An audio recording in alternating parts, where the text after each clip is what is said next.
Hi,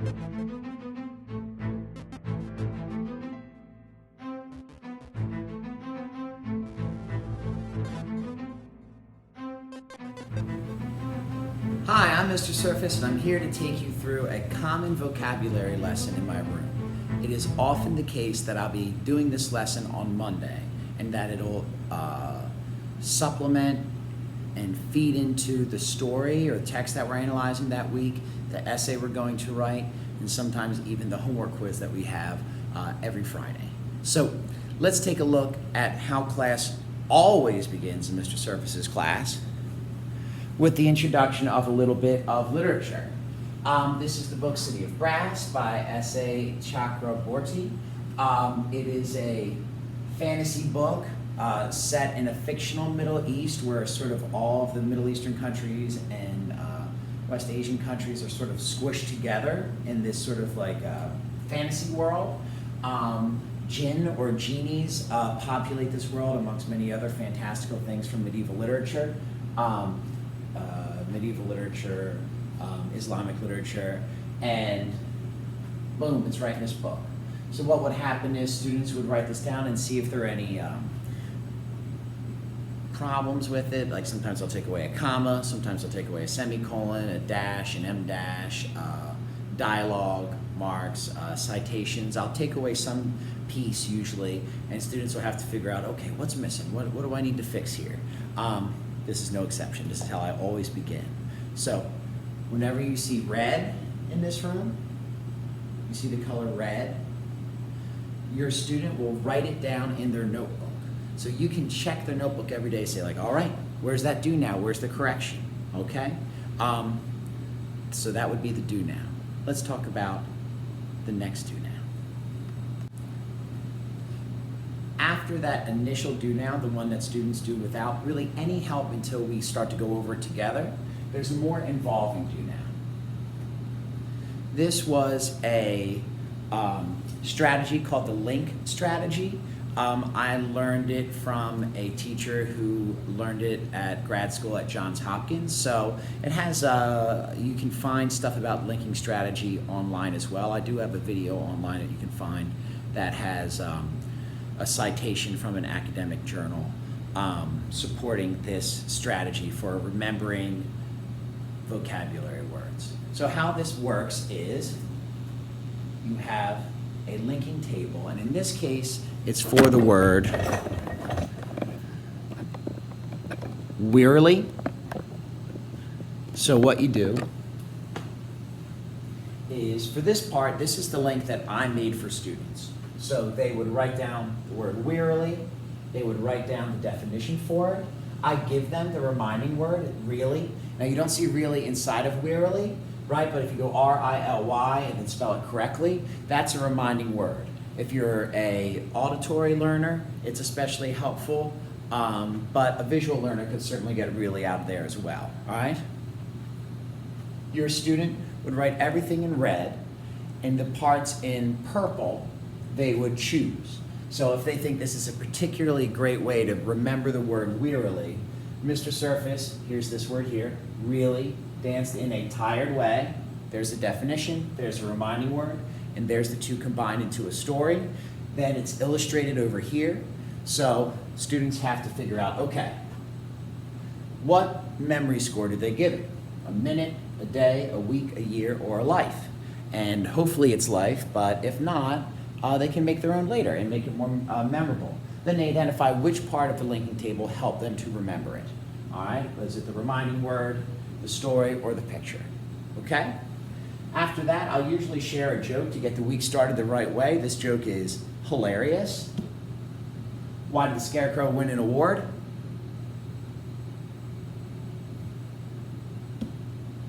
For being outstanding in his field. All right? Then I'll give students their homework.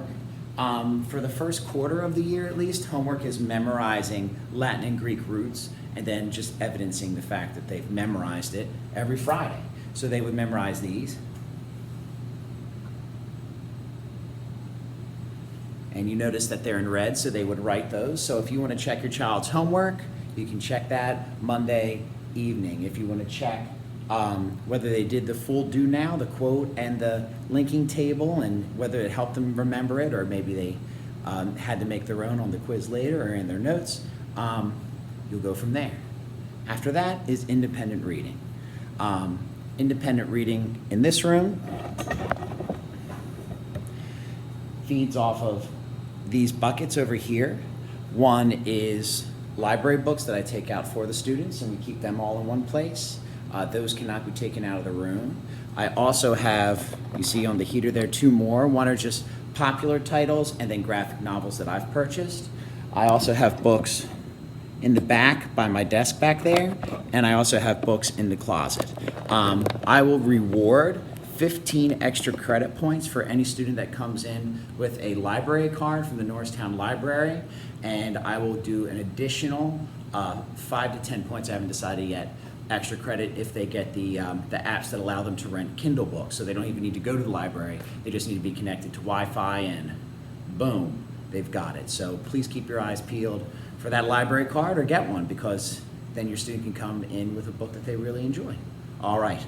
We would have independent reading, and now we'll move on to what they would do after independent reading. Here is a slide that your student will see every Monday just about. It'll usually have a new word in it, this word here being fatigue. They'll label it vocabulary and context clues.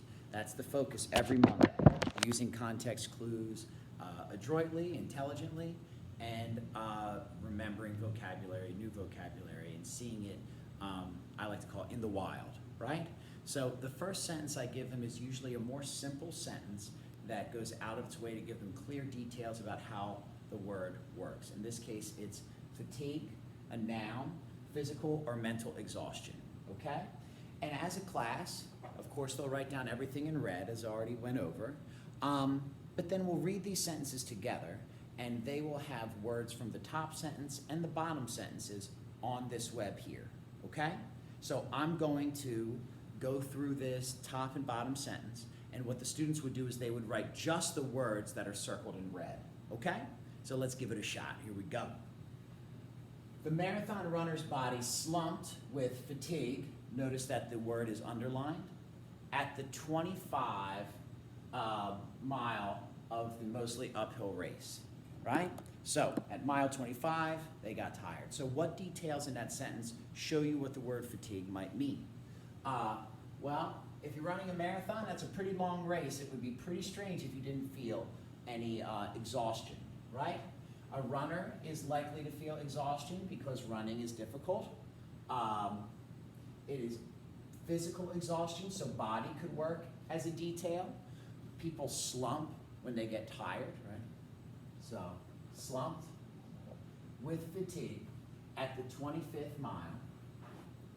Get rid of that E there, there it goes. At the 25th mile, so 25 miles certainly sounds like it would cause fatigue, of a mostly uphill race.